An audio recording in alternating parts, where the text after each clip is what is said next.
दोस्तों, पाकिस्तान और अफगानिस्तान के बीच गुरुवार को श्रीलंका के हम्बनटोटा में खेले गए 3 मैचों की सीरीज के दूसरे मुकाबले ने काफी सुर्खियां बटोरी। इस मुकाबले की शुरुआत से ही कई चर्चा के विषय रहे।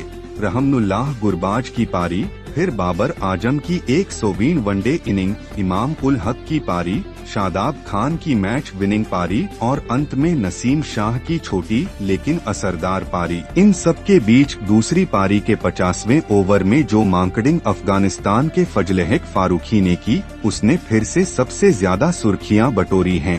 हालांकि आईसीसी द्वारा इस नियम को ऑफिशियल रनआउट कह दिया गया है, फिर भी अक्सर इसे लेकर विवाद होता रहता है। दरअसल पारी के आखिरी ओवर में जब पाकिस्तान का स्कोर 8 विकेट पर 290 रन था, तब उसे जीत के लिए 11 रनों की जरूरत थी।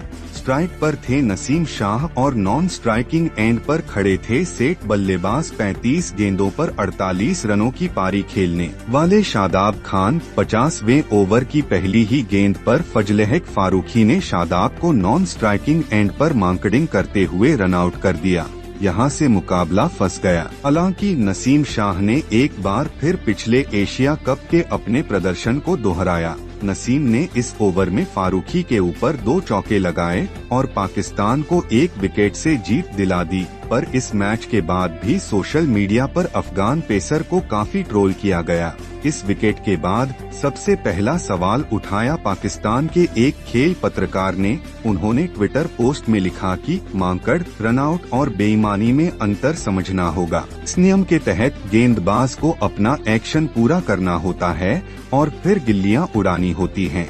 अगर ऐसे में बल्लेबाज बाहर होता है तो उसे आउट दिया जाता, पर फारूकी गेंद फेंकना ही नहीं चाहते थे।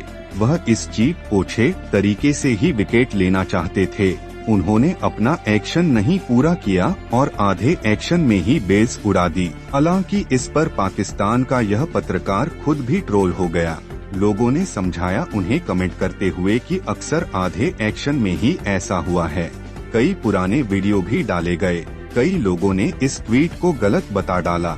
इसके अलावा पाकिस्तान के क्रिकेट फैंस को लाजिमी है कि यह रास नहीं आया होगा, इसलिए उन्होंने जमकर फारूकी के खिलाफ ट्वीट करना शुरू कर दिए।